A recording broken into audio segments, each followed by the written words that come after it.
కాలుష్యాన్ని నియంత్రించలేం, నివారించవచ్చు. కాలుష్యం మన దైనందిన జీవితంలో అంతర్భాగంగా మారిపోయింది. రాష్ట్రం ఆర్థికంగా అభివృద్ధి చెందాలంటే కొంతవరకు కాలుష్యాన్ని భరించక తప్పని పరిస్థితి. అయితే కాలుష్యాన్ని పూర్తి స్థాయిలో నివారించలేకపోయినా నిలవరించి నియంత్రించే ప్రయత్నం అయితే జరగాలి. ముఖ్యంగా పారిశ్రామిక వాడలో కాలుష్య నియంత్రణపై ప్రత్యేక శ్రద్ధ పెట్టాలని ఉప ముఖ్యమంత్రి పవన్ కళ్యాణ్ నిర్దేశించారు. పరిశ్రమలు కాలుష్య నియంత్రణ మండలి నిబంధనలను తూచా తప్పకుండా పాటిస్తూ జీవ వైవిధ్యానికి సహకరించాలని సూచించారు. నూతన సాంకేతికత సాయంతో వ్యర్థాల నిర్వహణ, గాలి నాణ్యత పెంపు తదితర చర్యలు తీసుకోవాలని తెలిపారు. విశాఖ పరిసరాలలోని పరిశ్రమల యాజమాన్యాలతో సమావేశమయ్యారు. పోర్టు నుంచి పారిశ్రామిక వాడల వరకు యాజమాన్యాలు కాలుష్య నియంత్రణకు తీసుకోవాల్సిన చర్యలపై దిశానిర్దేశం చేశారు. ఈ సందర్భంగా పవన్ కళ్యాణ్ మాట్లాడుతూ ఉత్తరాంధ్ర తీర ప్రాంతం ఎంత వేగంగా అభివృద్ధి చెందిందో అంతే వేగంగా ఇక్కడ గాలి నాణ్యత తగ్గుతూ వచ్చిందన్నారు. గడిచిన 2 ఏళ్ల కాలంలో పరిస్థితులు కాస్త మెరుగుపడినప్పటికీ పరవాడ పారిశ్రామికవాడ పరిధిలోని తాడి గ్రామం లాంటి చోట్ల పరిస్థితులు ఆందోళన కలిగిస్తున్నాయి.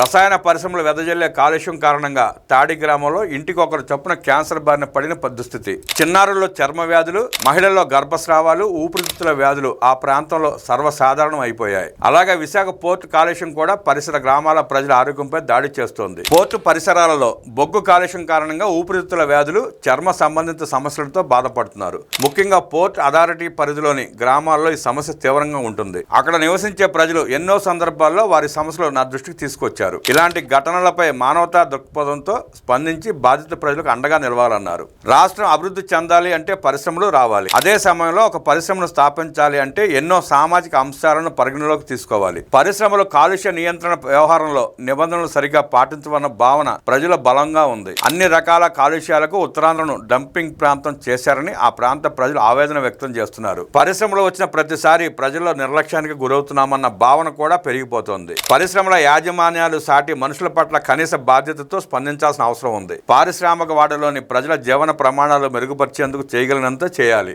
ముఖ్యంగా ఆధునిక సాంకేతికతతో వ్యర్థాల నిర్వహణ చేపట్టి వారి జీవితాలకు భరోసా కల్పించాల్సిన అవసరం ఉందని పవన్ అన్నారు. కూటమి ప్రభుత్వం పర్యావరణ పరిరక్షణకు అత్యంత ప్రాధాన్యత ఇస్తుంది.